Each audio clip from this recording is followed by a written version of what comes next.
আসসালামু আলাইকুম গাইস, রাফি গল্প সিজন 2 ফুল পার্ট নিয়ে আইছি, তো সবাই ভিডিওটা দেখেন। পরের দিন অফিসে ঢুকতেই হঠাৎ একটা মেয়ের সাথে আমার ধাক্কা লাগলো আর সে আমাকে ঠাস ঠাস করে থাপ্পড় মারলো। কি আপনি চোখে দেখেন না? মেয়ে মানুষ দেখলেই খালি গায়ের উপর পড়তে ইচ্ছা করে, তাই না? আমি বললাম আমায় মাফ করবেন, আমি দেখতে পারিনি। অভদ্র লোক, কিছু ভদ্রতা বলতে কিছুই জানে না। তারপর আমি সেখান থেকে গিয়ে বসের রুমে যাই। রুমে গিয়ে, স্যার আমি আসতে পারি? বস বলল আসুন। তারপর আমি সেখানে গিয়ে বসি আর বস আমাকে বলে উঠে, তা আপনার তো আজ অফিসে প্রথম দিন, তা আপনার কাজগুলো আপনাকে বুঝিয়ে দেওয়া হবে। আমি বললাম জি স্যার, আমি চেষ্টা করব। বস বলল ভালো, আপনাকে কাজে সাহায্য করবে আমাদের এখানকার একজন কর্মকর্তা। আমি বললাম জি স্যার। তারপর বস একজনকে রুমে ডাকে আর দেখি সেখানে সেই মেয়েটি এসেছে। মেয়েটি এসে বলে, স্যার আমাকে কি ডেকেছেন? বস বললেন ইনি হলেন রাফি, আমাদের অফিসে নতুন জয়েন করেছে, আপনি তাকে ওনার কাজগুলো বুঝিয়ে দিবেন। তারপর মেয়েটি কেমন যেন আমার দিকে তাকিয়ে আছে, যেন এখনো আমার উপর তার রাগ কমেনি। তারপর বস আমাকে আবার বলে উঠে, ইনি হলেন আমাদের এখানকার সিনিয়র অফিসার রিদি, ইনি আপনাকে আপনার কাজ বুঝিয়ে দিবে আর আপনাকে বিভিন্ন কাজে সাহায্য করবে। আমি বললাম আচ্ছা স্যার। আর বস বলল, আর আপনি কিন্তু নতুন জয়েন করেই একটা বড় প্রজেক্ট হাতে পেয়েছেন, এটা যদি আপনি সফল করতে পারেন তবে আপনার জন্য কিন্তু অনেক ভালো কিছু অপেক্ষা করছে। আমি বললাম স্যার আমি আমার সর্বোচ্চ দিয়ে চেষ্টা করব। বস বললেন খুবই ভালো রিদি, আপনি এখন সব কাজগুলো তাকে বুঝিয়ে দেন। রিদি বলল, কিন্তু স্যার এনার আগে কোনো কাজ করার অভিজ্ঞতা আছে কি যে এত বড় প্রজেক্ট তাকে দিলেন? বস বলল সমস্যা কি, এখন থেকে শুরু করুক। রিদি বলল তবুও স্যার অনেক বড় প্রজেক্ট, 20 কোটি টাকার প্রজেক্ট। বস বলল না, আমার মনে হয় ইনি পারবেন, আর আপনি তো তার কাজগুলো সাহায্য করবেনই। রিদি বলল আচ্ছা আপনি যা বলবেন। বস বলল তবে আপনারা যান আর কাজ করতে থাকুন। পরে বসের রুম থেকে বের হয়ে রিদি আমাকে বলে উঠে, আমার সাথে আসুন, আমি আপনার কাজগুলো বুঝিয়ে দেই। আমি বললাম চলুন। রিদি বলল, আর হ্যাঁ আমার সাথে কিন্তু বেশি কথা বলবেন না, বুঝলেন? আমি বললাম জি বলবো না ম্যাডাম। রিদি বলল মনে থাকে যেন, আমার সাথে আসুন। তারপর আমি রিদির পিছনে পিছনে যাচ্ছি, তখনই রিদি সিঁড়ি দিয়ে উঠতে পা পিছলে যেই না পড়ে যাবে তখনই আমি তাকে ধরে ফেলি। সে তখন আমার কোলে আর আমি তার কোমরে হাত দিয়ে আসি। তারপর সে আমার দিকে কিছু সময় তাকিয়ে থাকে, আমার থেকে নিজেকে ছাড়িয়ে নিল। মুহূর্তের মধ্যেই যেন তার গাল দুটো লাল লাল টমাটোর মতো হয়ে গেল লজ্জায়। তারপর আমাকে না দেখার বান করে বলল, দাঁড়িয়ে কি দেখছেন, আমার সাথে আসুন।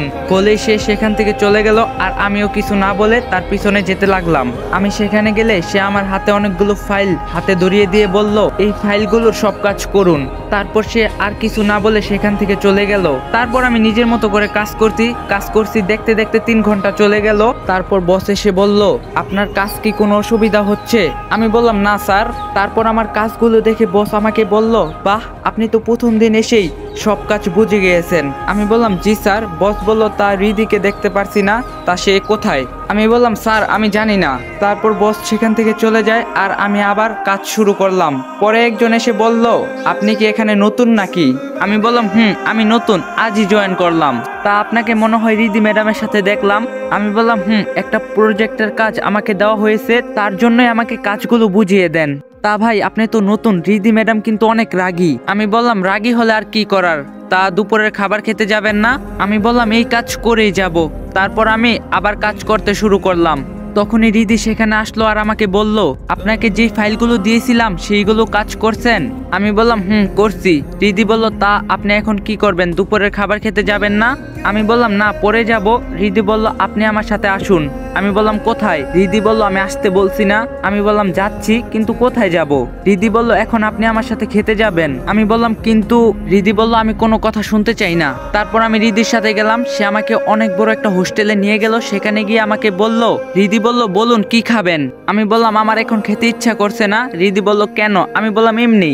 রিদি বলল, তা বললে তো হবে না, আমি তাহলে তো খাবার অর্ডার দিয়েছি। তারপর রিদি খাবার অর্ডার দিয়ে বলল, তা আপনার বাড়ি কোথায়? আমি বললাম জি আমার বাসা রংপুর। রিদি বলল, ও তা আপনি এখানে একা থাকেন? আমি বললাম তখনই ঠিক সেখানে দেখতে পাই যে আমাদের দিকে একটা মেয়ে আসছে আর সে বলে উঠে, আরে রিদি তুই এখানে? তারপর রিদি তাকিয়ে বলে উঠে, লিজা তুই এখানে? লিজা বলল, এই তো 1 মাস আগে এসেছি, তা তুই কেমন আছিস? রিদি বলল, আমি অনেক ভালো আছি, আর তুই কেমন আছিস? লিজা বলল, আমি অনেক ভালো আছি। রিদি বলল, শফিক আঙ্কেল কেমন আছে? লিজা বলল, হ্যাঁ বাবা মা দুজনে অনেক ভালো আছে। সবার মনে আছে তো এই গল্পের প্রথম সিজনের শফিক চাচার কথা? শফিক চাচার কথা শুনে আমার আর বুঝতে বাকি রইল না যে এটা তার মেয়ে লিজা। আর আমি এটাও জানতাম না যে রিদি আর লিজা দুজনেই ভালো বান্ধবী। তখন লিজা আবার বলে উঠে, তা তোর সাথে উনি কে? রিদি বলল, উনি হলেন রাফি, আমাদের অফিসে কাজ করবেন। লিজা বলল, ও তা এনাকে চেনা চেনা লাগছে, কোথায় যেন দেখছি। রিদি বলল, ও হতেও পারে, কারণ এনার বাড়ি তোর বাড়ির সাথেই রংপুর। রিজা বলল, ও মা তাই নাকি? রিদি বলল, তা এখানে কেন? রিদি বলল, কেন শাশুড়ির বাড়িতে ঘুরতে আসলাম। রিদি বলল, শাশুড়ির বাড়ি বানি কবে বিয়ে করলি? লিজা বলল, বিয়ে করা তো 1 বছর হয়ে গেল। রিদি বলল, তা বিয়ে করলে আমাকে দাওয়াত দিলি না? লিজা বলল, কি করে দিব বল, তোর নাম্বারটা তো বন্ধ। রিদি বলল, তা ঠিক আছে, এখন নতুন নাম্বার নিছি, তা জামাই কোথায়? লিজা বলল, আর বলিস না, আমার আইসক্রিম খেতে ইচ্ছা করছিল, তাই ও আবার তা কিনতে গেল, আর আমি তোকে এখানে দেখে আসলাম। রিদি বলল, তাই নাকি? তা তোর জামাই যদি তোকে হারিয়ে ফেলে? লিজা বলল, না হারাবে না, আবার খুঁজে ফেলবে, ওর থেকে আর রেহাই নাই। রিদি বলে, তাই বুঝি? তা তোর জামাই এখন কি করে? লিজা বলল, ও আমেরিকায় চাকরি করে একটা কোম্পানিতে। রিদি বলল, তা তুই কি ওর সাথে থাকিস নাকি আমেরিকায়? লিজা বলল, ও আমায় ছাড়া থাকতে পারে না। রিদি বলল, তাহলে তো দেখছি জামাইয়ের সাথে ভালোই বিদেশ ঘুরছিস। লিজা বলল, তাই তুই বিয়ে করিসনি এখনো? রিদি বলল, না রে, তবে বাড়ি থেকে অনেক চাপ দিচ্ছে বিয়ে করার জন্য। লিজা বলল, কেন, তুই না কলেজে থাকতে একটা ছেলেকে ভালোবাসতি? রিদি বলল, আরে ওর কথা বলিস না, ও হচ্ছে একটা চিটার, অন্য মেয়েকে বিয়ে করছে। লিজা বলল, আমি জানতাম এই ছেলেটা বেশি ভালো না। রিদি বলল, তা তোর জামাই দেখি তোকে অনেক ভালোবাসে? লিজা বলল, অনেক ভালোবাসে, বাবার বন্ধুর ছেলে। আমি তাদের কথা নীরবে শুধু শুনে যাচ্ছি, তখন আমি রিদিকে বলে উঠলাম। রিদি বলল, তা ভালো কথা, শফিক আঙ্কেল না একটা ছেলেকে অনেক পছন্দ করতো, তোর সাথে নাকি বিয়ে দিতে চেয়েছিল, পরে নাকি ওই ছেলেটা জেলে গেল। লিজা বলল, ও ওটা তো অনেক বছর আগের কথা, তা না হলো 7-8 বছর আগের কথা। আমি তাদের এই কথা শুনে হঠাৎ করে চমকে গেলাম। তারপর রিদি বলল, ছেলেটা কিন্তু দেখতে অনেক ভালো ছিল, আঙ্কেল তোর সাথে ওর বিয়ে দিতে না চাইলে আমি কিন্তু ওকে বিয়ে করতাম। লিজা বলল, তুইও না যে কি বলিস, ও তো পরে জেলে গেল, আর বাবা বলছে তার সাথে আমার বিয়ে দিবে না, আর ও তো তার মামাতো বোনকে দর্শন করার চেষ্টার জন্যই জেলে গিয়েছে। রিদি বলল, তাহলে তো তোর সাথে বিয়ে হয়নি, ভালোই হয়েছে। লিজা বলল, আরে বিয়ে কি করে হবে, সে তো জেলে গিয়েছে। রিদি বলল, তা ওর নামটা যেন কি ছিল, ভুলে গিয়েছি রে। তারপর লিজা যেই না আমার নামটা বলতে যাবে, তখনই সেখানে একটা ছেলে চলে আসে। জান, তুমি কোথায় ছিলে এত সময়, তোমাকে অনেক জায়গায় খুঁজলাম। লিজা বলল, আরে এতগুলো খাবো না তো, না হলে তো আমার ঠান্ডা লেগে যাবে। তাই তো, আচ্ছা তুমি তবে অল্প করে খাও। রিদি বলল, কিরে, এটাই তোর জামাই বুঝি? দেখতে কিন্তু অনেক হ্যান্ডসাম আছে, তোর সাথে সেই মানিয়েছে, ক্রাশ খেয়েছি কিন্তু। লিজা বলে, তুই নাকি কি যে বলিস? রিদি বলল, তা তোর জামাইয়ের নামটা কি জানতে পারি? My name is Asif. Ridi বলল, বাহ, খুব সুন্দর নাম তো। আমার আর তাদের কথা শুনতে ভালো লাগছিল না, এগুলো শুনে নিজেকে অনেক অপরাধী মনে হচ্ছিল। তাই আমি তখন বলে উঠি, ম্যাডাম আমি তবে যাই, আমার অফিস যেতে হবে। রিদি বলল, আরে দাঁড়ান না, খাবার অর্ডার দিয়েছি, আসুক, আর কতদিন পর আমার বান্ধবীর সাথে দেখা, একটু কথা বলে যাই। আমি বললাম, না ম্যাম, স্যার মানে বস আমাকে অনেক কাজ দিয়েছে, আমার যেতে হবে। রিদি বলল, সমস্যা নেই, আমি আপনাকে সাহায্য করব এখন। লিজা বলল, কিরে রিদি, তোর অফিসের লোকের দেখে অনেক তাড়া। রিদি বলল, না, আজ প্রথম দিন অফিসে জয়েন করলো তো, তাই একটু তাড়া। তখনই আসিফ বলে উঠে, আসিফ বলে, আচ্ছা আপনার যদি বেশি তাড়া থাকে তবে আপনি যেতে পারেন। আমি বললাম, তবে আমি গেলাম। রিদি বলল, সে কি, আপনি তো কিছুই খেলেন না। আমি বললাম, সমস্যা নেই। তারপরে এই কথা বলে আমি চলে আসলাম সেখান থেকে। তারপর ভাবছি, রিদি যদি আমার সম্পর্কে সবকিছু জেনে যায়, লিজা তা বলে দিতে পারে, যদিও তারা আমাকে চিনতে পারেনি। লিজা আমার চেয়ে মাত্র 3 বছরের ছোট, আমরা সেই সুবাদে আমরা ছোটবেলায় একটু খেলাধুলা করতাম, আর শফিক চাচাও তো আমাকে অনেক ভালোবাসতো। কিন্তু শফিক চাচা যে লিজার সাথে আমার বিয়ে দিতে চেয়েছিল তা তো জানতাম না। তাহলে কি আমি শুধু শফিক চাচার কাছে আদরেরই ছিলাম না, বরং তার মেয়ের জামাই করতে চেয়েছিল? আর সেই শফিক চাচা আমাকে কত খারাপ ভাবেই না চিনে। এসব ভাবতে ভাবতে অফিসে পৌঁছে গেলাম। তারপর অফিসে ঢুকেই একজন আমাকে বলে উঠে, কি ভাই আপনি জিনিসটা কি বলুন তো? আমি বললাম, কেন, আমি আবার কি করলাম? কি করেন নাই বলুন? যে রিদি ম্যাডামের সাথে আমরা কথা বলতেও ভয় পাই, আর সে আপনাকে নিজে ডেকে খাওয়াতে নিয়ে গেল। আমি বললাম, কেন, এতে কি হয়েছে? কি হয়নি বলুন? ম্যাডাম হচ্ছে এই অফিসের সবার ক্রাশ, শুধু কি আমাদেরই, এই অফিসের বসের ছেলে পর্যন্ত তার পিছনে ঘোরে। আমি বললাম, ভাই আমি এসব কিছু বুঝি না, আমি এখানে কাজ করতে এসেছি, আর আমার কারো পিছনে ঘোরার দরকার নেই। তাহলে তো আপনার তো আরো ভালো, ম্যাডাম আপনার উপর তাহলে ক্রাশ খাইছে। আমি বললাম, ভাই আপনি যান তো এখান থেকে প্লিজ, আমার কিছু ভালো লাগছে না। তারপর সে চলে গেল। আর আমি ভাবছি অন্য কথা, আমার বাবা মা কেমন আছে, আমার আজ যেন কিছুই ভালো লাগছে না। তারপর অফিসের কাজ করছি, রিদি এখন আসেনি। হঠাৎ করে আমার চোখ পড়ে ক্যালেন্ডারের উপর, এ কি আজ তো 27 অক্টোবর, আজ তো আমার জন্মদিন। তাহলে কি থেকে আমার 9তম জন্মদিনের আগে কি আমি জেলেই কাটিয়েছি? হায়রে আমার জীবন, দেখতে দেখতে 8 বছর গেল, কত কিছুই না জীবন থেকে হারিয়ে ফেলছি, আর কখনো এই সময় ফিরে পাবো না। তারপর রিদি আসলো অফিসে আর এসে আমাকে রাগী গলায় বলল, আপনি আমার মুখের উপর কোন সাহসে কথা বলেন, চলে আসলেন? আমি বললাম, আসলে ম্যাডাম। রিদি চুপ, একবারে চুপ। আমি আপনাকে আমার সাথে করে নিয়ে গেছি বলে কি আপনার এত দাম বেড়ে গেছে? আমি বললাম, না ম্যাডাম, সেখানে ভালো লাগছিল না। রিদি বলল, সেটা তো আমাকে বলে সেখান থেকে চলে আসতে পারতেন। আমি বললাম, সরি ম্যাডাম, আর হবে না। রিদি বলল, কিছু কি খেয়েছেন? কিছু খাইনি, তবু বললাম, জি খেয়েছি। রিদি বলল, আচ্ছা তাহলে কাজ করেন, আর কোনো সমস্যা হলে বললেন। তারপর আমিও কাজ করছি, যদিও অনেক কাজ কঠিন, করতে পারছি না, তবু আমার পারতেই হবে। তারপর কাজ শেষ করতে করতে এক সময় দেখি রাত 9টা বেজে গেছে। তারপর আমি তাড়াহুড়ো করে সবকিছু গুছিয়ে অফিস থেকে যেই না বের হব, তখন রিদি আমাকে বলে উঠে, আপনি এখনো অফিস থেকে যাননি? আমি বললাম, না ম্যাম, আসলে সব কাজ করতে করতে একটু বেশি সময় লেগে গেছে। রিদি বলল, তা ভালো, এখন তো দেখি অফিসে কেউ নেই, সবাই চলে গেছে। জি ম্যাম, আপনি তো জাননি। রিদি বলল, আমার একটু কাজ ছিল, তা আপনি কি এখন বাড়িতে যাবেন? আমি বললাম, রিদি বলল, তা বাড়িতে গিয়ে কি করবেন? আমি বললাম, কি আর করব, ঘুমাবো।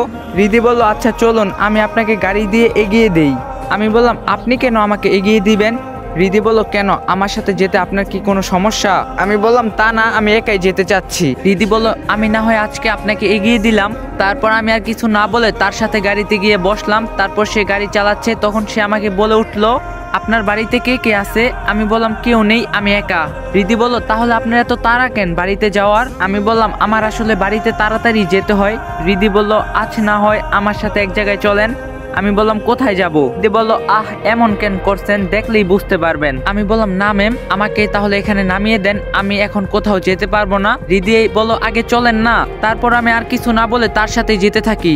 জানি না সে আমাকে কোথায় নিয়ে যাচ্ছে। 10 মিনিট পর রিদি গাড়ি থামায় আর আমাকে নামতে বলে, কিন্তু রিদি আমায় এমন জায়গায় নামায় যে তা দেখার পর আমার চোখ কপালে উঠে গেল। রিদি আমাকে একটা নাইট ক্লাবের সামনে নিয়ে আসলো, যেখানে কিনা ছেলে মেয়েরা অনেক খারাপ পোশাক পরে মদ খেয়ে মাতাল হয়ে নাচ গান করছে, আরো কত রকমের খারাপ কাজ নাই করছে। না বললেই ভালো। আমি তা দেখে অবাক হয়ে বললাম, ম্যাম, আপনি আমাকে এটা কোথায় নিয়ে আসলেন? রিদি বলল, কেন, দেখতে পারছেন না কোথায়? আমি বললাম, ম্যাম, এসব খারাপ জায়গায় আমি এসবে যাই না, আমি ফেরত গেলাম। রিদি বলল, প্লিজ একটু থাকুন না, আমার অনেক বান্ধবীরা এখানে এসেছে তাদের বয়ফ্রেন্ডের সাথে, তাদের সাথে একটু মজা করে চলে যাবে, আপনি থাকিয়েন সাথে। আমি যেই না ফেরত যাব ঠিক তখনই রিদি আমার হাতটা ধরলো আর আমাকে বলে উঠে, এমন কেন করছো? আরে বেশি সময় থাকবো না, প্লিজ আসো। আমি বললাম, এ কি, আপনি আমার হাত ধরছেন কেন, আর আপনি আমাকে তুমি করেই বা বলছেন কেন? রিদি বলল, কেন, বললে সমস্যা কি? তুমি না হলে বলো আমাকে তুমি করে। আমি বললাম, ম্যাডাম, আপনি কি পাগল হয়ে গেলেন নাকি? এসব কি বলছেন? রিদি বলল, আমি পাগল হইনি, তুমি এখন আমার সাথে ভিতরে আসো। তখনই একটা মেয়ে সেখানে চলে আসে আর বলে, কিরে রিদি, তুই এতদিন পর এখানে তো আর আসিসই না। রিদি বলল, অনেক কাজের চাপে থাকি তাই আসি না। তা ওটা তোর পাশে কে? রিদি যা বলে তা শুনে আমি পুরো অবাক হয়ে যাই।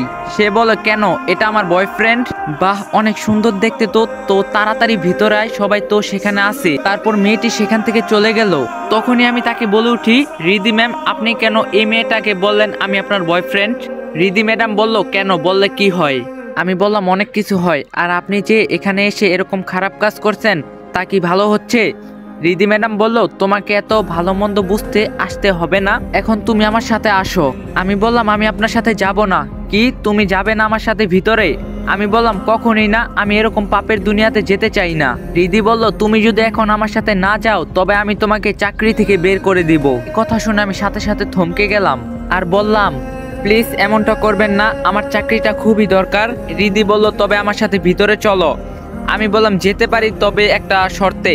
রিদি বলল, কি শর্ত তোমার? আমি বললাম, আমি আপনার সাথে ভিতরে গেলে আমি এক পাশে দাঁড়িয়ে থাকবো, আর আপনি আমাকে সবার সামনে কিছু বলবেন না। রিদি বলল, আচ্ছা বুঝলাম, চলো তো আগে।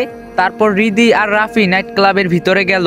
সেখানে সবাই অশ্লীল পোশাক পরে মদ খাচ্ছে, আরো ছেলে মেয়েরা যে কি করছে এসব দেখে রাফি যেন মুহূর্তের মধ্যেই আরো চিন্তায় পড়ে গেল। আসলে এই গল্পটা এই পর্যায়ে তুলে ধরতে অনেক আসলে আপনারা কেউ খারাপ চোখে দেখবেন না, এটা শুধুমাত্র গল্প। তাই কিছু মনে করবেন না, যাক গল্প শুরু করা যাক। তারপর রিদিও তার বান্ধবীদের সাথে মদ খাচ্ছে আর নাচানাচি করছে। তারপর রিদির আরেক বান্ধবী বলে ওঠে, কিরে রিদি, তোর বয়ফ্রেন্ড তো দেখি শুধু দাঁড়িয়ে আছে কিন্তু কিছু করছে না। তখনই রিদি আমার কাছে এসে বলে, এ কি তুমি এভাবে দাঁড়িয়ে আছো কেন, আসো না আমাদের সাথে। আমি বললাম, ম্যাডাম আমার কিন্তু আপনার সাথে এরকম কথা ছিল না, আপনি আমার শর্ত মানছেন না। রিদি বলল, আরে রাখ তোর শর্ত, আগে মজা নেই, এই নে আগে মদ খা, মাতাল অবস্থায় এগুলা বলছে। আমি বললাম, না আমি এসব খাই না, আমি এখান থেকে চলে যাব। রিদি বলল, কি বললি তুই চলে যাবি, তুই কোথাও চলে যেতে পারবি না। বলে রিদি আরেক ঢোক মদ খেয়ে তা সেরে ফেলে দিল। রিদির বান্ধবীরা রিদিকে বলল, তুই কাকে নিয়ে আসলি, আমাদের বয়ফ্রেন্ডকে দেখ। এদের কথা শুনে তখনই রিদি এমন কাজ করলো যা আমি কল্পনাও করতে পারিনি। রিদি আমার মুখে কিস করতে থাকলো, তুই আমার সাথে আয়, আজ সারা রাত আমরা একসাথে থাকবো, তুই বুঝিস না কেন, আমি তোকে ভালোবাসি। যখন তুই আমাকে পড়ে যাওয়ার সময় ধরলি তখনই তো আমি পাগল হয়ে গিয়েছি, আয় না তোকে একটু আদর করি মাতাল হয়ে। তো গাইস আমি আমার পক্ষ থেকে সরি, বাট আমার কিছু করার নাই, এটা ভিডিও কইতে হইব। তো আপনারা জাস্ট এটা গল্পর মতোই নিয়েন, কেউ আবার সিরিয়াসলি নিয়েন না। তখনই আমি ঠাস ঠাস করে রিদিকে দুইটা থাপ্পড় মারি। নিজেকে কি ভেবেছেন আমি আপনার কেনা গোলাম, যা বলবেন আর আমি তাই করব? আপনি সীমা ছাড়িয়ে যাচ্ছেন। সাথে সাথে সবাই নিস্তব্ধ হয়ে গেল আর সব নাচ গানও বন্ধ হয়ে গেল। আর রিদি তার গালে হাত বুলাতে বুলাতে বলল, আমার কি হয়েছে, আমি কোথায়? সবাই আমার চর দেওয়ার পরে সব কথা শুনে চুপ করে আছে। তখনই আমি কাঁদতে কাঁদতে বললাম, ম্যাডাম কিছু হয়নি, আপনি এখন বাড়ি চলুন। তারপর রিদিও আর কিছু না বুঝে তার গাড়িতে করে তার বাড়ি চলে গেল। আর আমি মাঝ রাস্তায় নেমে যাই তার গাড়ি থেকে আর নিজে নিজে বলতে থাকে, তার সাথে কেন এমন হয় যে কিনা এত সমস্যার মধ্যে থাকে। তারপর আমি চোখ মুছতে মুছতে আমার বাড়ি চলে আসি। আর ঘরে কিছুই নেই, শুধু একটি গামছা, বিছানা, মেঝেতে বিছানায় আর দেওয়ালে লাগানো দড়ি, সেখানে ঝুলছে দুইটি শার্ট আর প্যান্ট। তারপর তখনই সাথে সাথে ঘুমিয়ে পড়ি। আর অন্যদিকে রিদিও তার বাড়িতে পৌঁছে গেল, সেও সোজা তার রুমে দরজা লাগিয়ে ঘুমিয়ে পড়ে। তারপরের দিন আমি অফিসে গিয়ে আমার কাজে মনোযোগ দেই আর আমি আমার কাজ করতে শুরু করলাম। আর গতকাল রাতে সবকিছু ভুলে যেতে চেষ্টা করলাম। আর রিদি 10টার দিকে অফিসে আসে আর আমাকে শুধু ফাইল দিয়ে কোনো কিছু না বলেই চলে যায়। এদিকে আমিও তাকে যতটা পারি সেদিনের থেকে এড়িয়ে চলি। কেন জানি না রিদিকে অনেক ভালো লাগা শুরু করছে, কেমনে যেন সে আমার দিকে তাকিয়ে থাকে আর আমিও যেন তাকে না দেখলে ভালো লাগে না। কিন্তু আমি যে তাকে আমার মনের কথা বলতে পারবো না। তাহলে কি রিদি আমাকে সেদিন মাতাল অবস্থায় মনের কথাটাই বলছিল? কিন্তু ভালোবাসা কি তা আমার জানার ইচ্ছা আজও শুধু ঋতুর কাছ থেকেই। আর এদিকে সেই বড় প্রজেক্টটার দিনও অনেকটা শেষ। তারপর সেই বড় প্রজেক্টটার কাজ করতে আমি সফল হই। বস আমাকে বলে, আমি জানতাম আপনি এই বড় প্রজেক্টটার সব কাজ সফলভাবে করতে পারবেন, আপনাকে ধন্যবাদ স্যার। বস বলল, খুবই ভালো, এভাবেই কাজ করতে থাকুন। আমি বললাম ধন্যবাদ, আর রিদি ম্যাডামকেও ধন্যবাদ আমাকে মাঝে মাঝে সাহায্য করার জন্য। তারপর আমি সেদিন অফিস থেকে যাওয়ার সময় রিদি ম্যাডাম হঠাৎ করে আমাকে বলে, আপনি কি আমার উপর এখনো রাগ করে আছেন? আমি বললাম, না কেন, আমি আপনার উপর কোনো ধরনের রাগ করি নাই। রিদি বলল, আমি জানি সেদিন রাতে ঘটে যাওয়ার সব ঘটনাই আমার বান্ধবী বলছে, আমাকে মাফ করে দিন, আমি বুঝতে পারিনি। আপনিও মন না, আপনি সত্যি অনেক ভালো মনের মানুষ, আমায় মাফ করে দিন, আমি আর এসব খারাপ কাজে নেই। আমি বললাম, আপনি যে আপনার ভুলটা বুঝতে পারছেন সেটাই অনেক বড় কথা, আমি আপনাকে মাফ করে দিছি। রিদি বলল, আমি আপনাকে একটা কথা বলতে চাচ্ছিলাম। আমি বললাম, জি বলুন। রিদি বলছে, আসলে আমার বাবা মা আমার বিয়ে ঠিক করছে, আর 5 দিন পর আমার বিয়ে। যার সাথে নিয়ে যাচ্ছে সে বিদেশ থাকে, তার সাথে আমার বিয়ের পর বিদেশ যেতে হবে, হয়তো আর কোনোদিন আপনার সাথে দেখা হবে না। তাই বলছিলাম আপনি যদি আমার বিয়েতে আসতেন। পরে আমি বললাম, আমি অবশ্যই আপনার বিয়েতে আসবো। রিদি বলল, সত্যি বলছেন তো? আমি বললাম, অবশ্যই আসবো। তারপর 5 দিন পর রিদির বিয়ে হয়ে গেল। তবে আমি কি তাকে সত্যি ভালোবাসছিলাম নাকি জানি না, তবে আজও ঋতুকে ভীষণ ভালোবাসি আমি, হয়তো তাই আমার রিদির জন্য মনে কোনো জায়গা রাখতে পারিনি। রিদির বিয়েতে লিজা, শফিক চাচার মেয়ে, এসেছিল, তবে প্রতিবারই আমি নিজেকে তার থেকে লুকিয়ে রাখছিলাম, যদি কখনো সে চিনে যায় তাই বলে। তারপর রিদির বিয়ে শেষ হয়ে গেল, আমি আবার বাসার দিকে হাঁটা শুরু করলাম। পুরো রাস্তায় কেউ নেই, আজ যেন ভালোই লাগছিল অনেকটা। তখনই হঠাৎ আমার চোখে একটা ব্যাগ পড়লো, পাশে তেমন কোনো লোকজনও নেই, আর ব্যাগটি পড়ে থাকে রাস্তায়। তারপর আমি সেই ব্যাগের কাছে যাই আর দেখতে পাই যে একটা অফিসিয়াল ব্যাগ, আর ব্যাগটা অনেক বড়। আর আমি যখন ব্যাগটা খুলি তখন পুরো অবাক হয়ে যাই। আমি দেখতে পাই সেই ব্যাগে কিছু কাগজ আছে আর অনেক টাকা। এত টাকার বান্ডিল দেখে আমি অবাক হয়ে যাই, সেখানে না হলেও 1 কোটি টাকার উপর টাকা হবে। তারপর আমি সেই টাকার ব্যাগ নিয়ে খুব সাবধানে বাসায় আসি আর দরজা বন্ধ করে আগেই সেই ব্যাগটা খুলি। এত টাকা কার হতে পারে শুধু ভাবতে থাকি। তারপর আমি ভাবতে থাকি এই টাকাগুলো নিয়ে আমি কি করব। তার একটু পরে ভাবতে থাকি আমার এই টাকাগুলো নেওয়া ঠিক হবে না, কিন্তু সে যদি টাকাগুলো তার নিজের কাছে রাখে সে রাতারাতি বড়লোক হয়ে যাবে। তারপর সে ব্যাগ নিয়ে অনেক চিন্তায় পড়ে যায়। এদিকে রাত অনেক গভীর। তখন সে ব্যাগে টাকার মাঝে হঠাৎ করে সেই কাগজগুলো দেখে, আর সে দেখতে পারে যে এটা কোনো কোম্পানির হয়তো হবে, আর সেই কাগজে তার ঠিকানাও আছে। তারপর রাফি বুঝতে পারে এটা কার টাকার ব্যাগ। তারপর সে সিদ্ধান্ত নেয় যে এই টাকাগুলো তার মালিককে ফেরত দেবে। তারপরের দিন সকালে রাফি সেই টাকার ব্যাগগুলো নিয়ে সেই ঠিকানায় পৌঁছে যায়। যদিও তার ঠিকানাটা খুঁজতে বেশি কষ্ট হয়নি। অনেক বড় কোম্পানি যে কাউকে জিজ্ঞাসা করলে এর অফিসের ঠিকানা বলতে পারে। তারপর সেই টাকার ব্যাগ নিয়ে সেই অফিসে গেল। সেখানে ঢোকার সময় দারোয়ান বলে উঠে, আপনি এখানে কি চান? আমি বললাম, জি, এই অফিসে যেতে চাচ্ছিলাম। দারোয়ান বলল, কেন? এখানে যার তার যাওয়া নিষেধ। রাফি বলল, ভাই, আমার যাওয়াটা খুব দরকার, শুধু একবার ভিতরে গিয়ে চলে আসবো 5 মিনিটের ভিতরে। তারপর দারোয়ান রাফিকে ভালো মনে করে তাকে ভিতরে যেতে দেয়। তারপর রাফি সেখানে একজনকে বলে, ভাই, এই অফিসের প্রধান কে? তা বলল, কেন, তার সাথে কি? রাফি বলল, আসলে ভাই, তার সাথে একটু দেখা করা দরকার ছিল। আপনার কাছে কি অ্যাপয়েন্টমেন্ট লেটার আছে? আমি বললাম, না ভাই, নাই তো। তাহলে তো দেখা করতে পারবেন না। রাফি বলল, ভাই, শুধু একবার দেখা করব, তার সাথে একবার শুধু দেখা করেই চলে যাব। না ভাই, সে এই কোম্পানির অনেক বড় অংশের মালিক, আর এখানকার সিইও অনুমতি ছাড়া যাওয়া যাবে না। রাফি বলে, ভাই, একবার শুধু বলেই দেখেন না, যদি অনুমতি দেয়। আচ্ছা, আপনি এখানে দাঁড়ান, আমি স্যারের সাথে কথা বলে আসছি। স্যার অনেক কষ্টে রাজি হয়েছে, শুধু 1 মিনিট কথা বলবেন। আমি বললাম, আচ্ছা ঠিক আছে ভাই, আমি বেশি সময় নিব না। পর রাফি সেখানে যায় আর শুনতে পায় যে কেউ যেন তার সাথে কথা বলছে। আপনি কি করে এতগুলো টাকা হারাতে পারলেন? জানেন ওর সাথে কতই না গুরুত্বপূর্ণ কাগজ ছিল। স্যার, জানি না যে কি করে হারিয়ে গেল, কিছুই বুঝতে পারছি না। আমি কোনো কথাই শুনতে চাই না। আজকের মধ্যে কাগজগুলো সহ সব টাকা ফেরত দিবেন আমাদেরকে। রাফি বলল, স্যার, আমি ভিতরে আসতে পারি? তা আপনি কে আর কি চাই এখানে? রাফি বলল, স্যার, আমি কাল রাস্তায় একটা ব্যাগ খুঁজে পাই যেখানে আপনাদের এখানকার ঠিকানা লেখা আছে। স্যার বলল, কই দেখি তো। রাফি বলল, এই যে নেন আপনাদের ব্যাগ। স্যার বলল, আরে এই তো সেই ব্যাগ যে আমাদের অফিসের 2 জন লোক আমাকে বাড়িতে নিয়ে যাওয়ার সময় হারিয়ে ফেলছিল। রাফি বলল, হতে পারে স্যার, তাহলে আমি এখন আসি। স্যার বলল, আসি মানে? তুমি আমার এত বড় উপকার করলে আর বলছো আমি চলে যাব? রাফি বলল, না স্যার, এটা তো আমার কর্তব্য, আর এই টাকাগুলো তো আমারও হতে পারতো। তুমি তো চাইলে টাকাগুলো নিয়ে যেতে পারতে, তা কেন নেওনি? রাফি বলল, কারণ স্যার, মানুষ কোনো বিপদে পড়লে তার অন্যজনের উপকার করা উচিত, আর এই টাকাগুলো নিলে তো সেটা অন্যকে একভাবে ক্ষতি করা হলো। আর সবচেয়ে বড় কথা, এগুলা তো আমার নিজের টাকা না, এগুলো শুধু তার মালিকের প্রাপ্য। তুমি জানো এই ব্যাগে কত গুরুত্বপূর্ণ কাগজ আর টাকা ছিল? রাফি বলল, না তো, আমার জেনে কাজ নেই, শুধু তার আসল মালিকের কাছে পৌঁছে দেওয়াই আমার দায়িত্ব। তুমি দেখি অনেক সৎ মানুষ, এই যুগে কি কেউ কারো এত বড় উপকার করতে পারে? তোমার নাম কি বাবা? জি, আমার নাম আব্দুল হুসাইন রাফি। তুমি এখন কি করছো?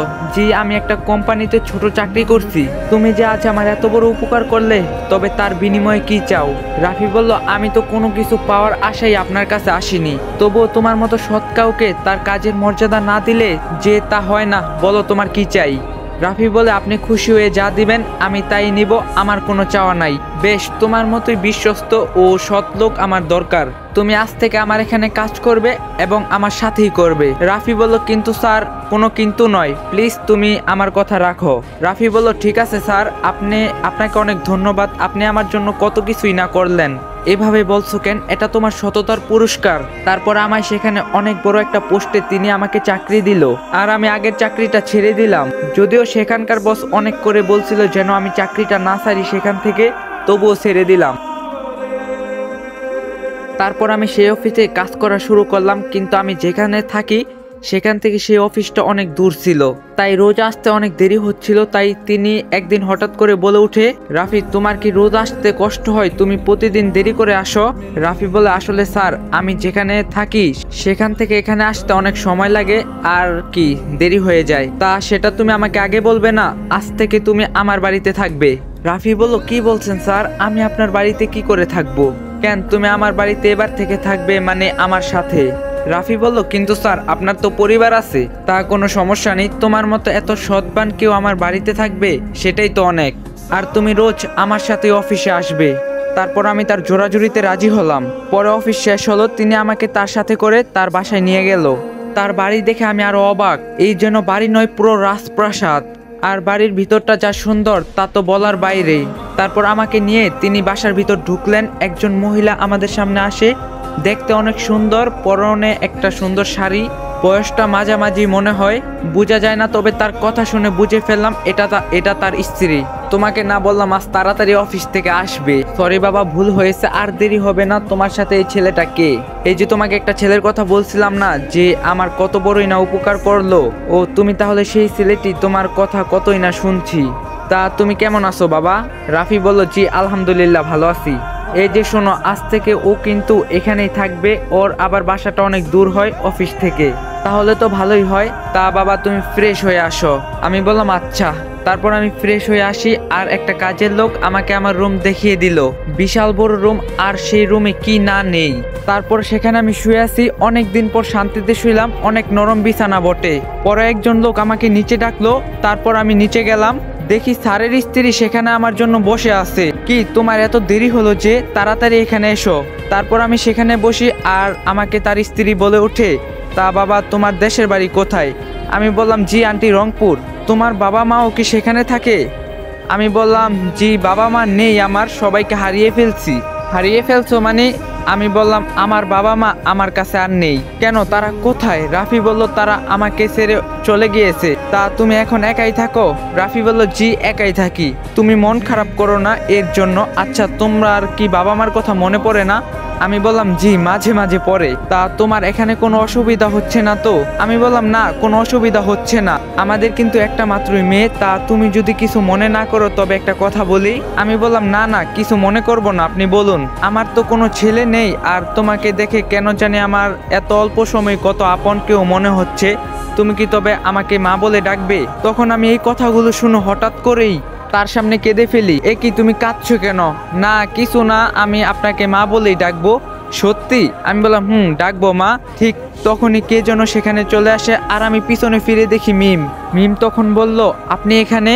মিমের মা বলল, কেন তুই ওকে চিনিস নাকি? মিম বলল, হ্যাঁ মা, তোমাকে একজনের কথা বলছিলাম না, যার হাতের অবস্থা খুব খারাপ ছিল, তিনি এই। মিমের মা বলল, তাই নাকি? তোমার কথা আমার মেয়ে অনেক বলছে, তুমি নাকি হাতে অনেক বড় আঘাত পেয়েছিলে। আমি বললাম, জি মা, তবে এখন আমি সুস্থ আছি। মিমের মা বলল, যাক তাহলে সুস্থ হয়েছো। তোমার বলে কেউ ছিল না, তাই বলে তোমার অনেক কষ্ট হয়েছে, আমার মেয়ে এসে বলছিল। আমি বললাম, জি মা একটু কষ্ট হয়েছিল। মিম বলল, মা উনি তোমাকে মা বলে ডাকছে কেন? মিমের মা বলল, আমি বলতে বলেছি তাই বলে আমাকে মা বলে। মিম বলল, কেন আবার উনি তোমাকে মা বলে ডাকবে? মিমের মা বলল, কেন বললে কি সমস্যা?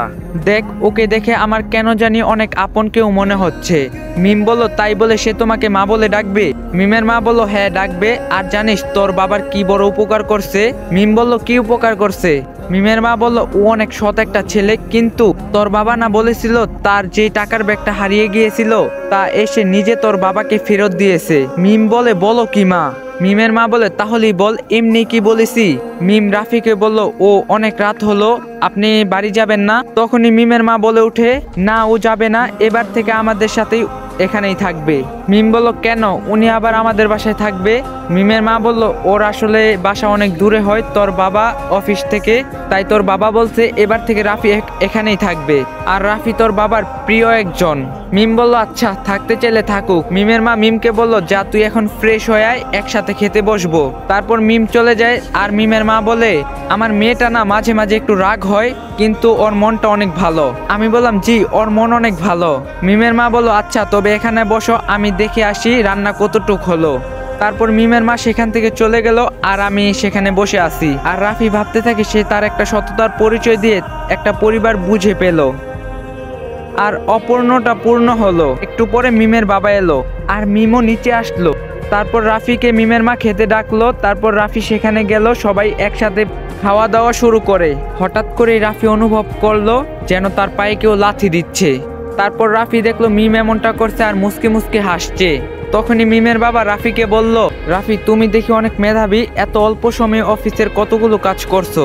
আমি বললাম, জি স্যার। মিমের মা বলল, তুমি এখন কি শুরু করলে? ছেলেটা এখন খেতে বসছে, আর তুমি অফিসের কাজ নিয়ে বললে। বাবা তুমি এই মাছের মাথাটা নেও তো, আমি নিজের হাতে রান্না করছি। রাফি বলল, জি মা নিচ্ছি। মিমের বাবা বলল, তোমরা আবার মা ছেলে কবে থেকে হলে শুনি? মিমের মা বলল, কেন আমার কোনো ছেলে নেই, আজ থেকে রাফি আমার না হয় ছেলে। তোমরা বাবা মা একসাথে থাকো। মিমের বাবা হাসতে থাকলো আর বলল ঠিক আছে, তোমরা না হয় ছেলে আর মা একসাথে থাকো। আর মিম রাফির পায়ে শুধু একটু পর পর লাথি দিচ্ছে আর মুস্কি মুস্কি হাসছে। এটা দেখে মিমের বাবা বলে কি হয়েছে আমার মা মনির এমন মুস্কি মুস্কি হাসছে। তখনই মিম কিছু বলার আগে তার মুখে খাবার আটকে যায় আর সে কেমন যেন করতে থাকে। মিমের মা বলল তোর কি হলো মা, এমন কেন করছিস, নে পানি খা। মিম বলল মা আমার গলায় মনে হয় খাবার আটকে গেছে, শ্বাস নিতে পারছি না। মিমের বাবা বলে কি বলছিস, তাড়াতাড়ি পানি খা। মিম বলে না বাবা আমি পারছি না। তখনই রাফি চেয়ার থেকে উঠে মিমের কাছে যায় আর তার পিঠে হাত দিয়ে মারতে থাকে। পরে রাফি মিমের বুকে হাত দিয়ে জোরে জোরে মারতে থাকে। পরে মিমের গলা থেকে খাবার নেমে যায়। তারপর মিম তাড়াতাড়ি করে পানি খেতে শুরু করে আর জোরে জোরে শ্বাস নিতে থাকে। মিমের মা বলল তুই এখন ঠিক আছিস তো? মিম বলল হ্যাঁ মা ঠিক আছি। মিমের মা বলল আমি তো ভেবেছিলাম কিছু যদি হয়ে যায়। মিম বলল না মা এখন আমি ঠিক আছি। মিমের মা বলল রাফি তুমি আবার কি করলে? তখন যেন মিম আবার ঠিক হলো। রাফি বলল তা গলায় খাবার আটকে গিয়েছিল, তাই অমন করছিলাম যাতে তার গলা থেকে খাবার নেমে যায়। মিম বলল আপনি এসব কিভাবে জানলেন? আমি বললাম কলেজে শিখেছিলাম। মিমের মা বলল আচ্ছা থাক মা, তোর আর খাওয়া লাগবে না, তুই এখন রুমে গিয়ে রেস্ট নে। মিমের বাবা বলল হ্যাঁ মা তুই এখন যা। তারপর মিম তার রুমে চলে গেল আর আমি একটু পর আমি চলে গেলাম। তারপর শুয়ে রেস্ট নিচ্ছি, কাল আবার সকালে অফিসে যেতে হবে। একটু পর হঠাৎ মিম আমার রুমে চলে আসলো। আমি বললাম আপনি এখানে কেন? মিম বলল কেন আসতে পারি না বুঝি? আমি বললাম না আসতে পারেন, এটা তো আপনারই বাড়ি। মিম বলল চুপ, আরেকটা কথাও বলবেন না। আমি বললাম আচ্ছা কথা বলবো না। মিম বলল থ্যাংক ইউ ভেরি মাচ। আমি বললাম সেটা কিসের জন্য? মিম বলল কেন আপনি যে আমার জীবন বাঁচালেন তাই। আমি বললাম তা আবার কোথায় করলাম? মিম বলল কেন এই যে আমার গলায় খাবার আটকে গিয়েছিল তার জন্য আমি শ্বাস নিতে পারছিলাম না। আমি বললাম তো এটা আবার আমি কি করলাম? মিম বলল তা মানে কে আপনি কি জানেন না এভাবে গলায় খাবার আটকে গেলে একটা মানুষ মারাও যেতে পারে, আর আপনি সেখানে থেকে বাঁচালেন।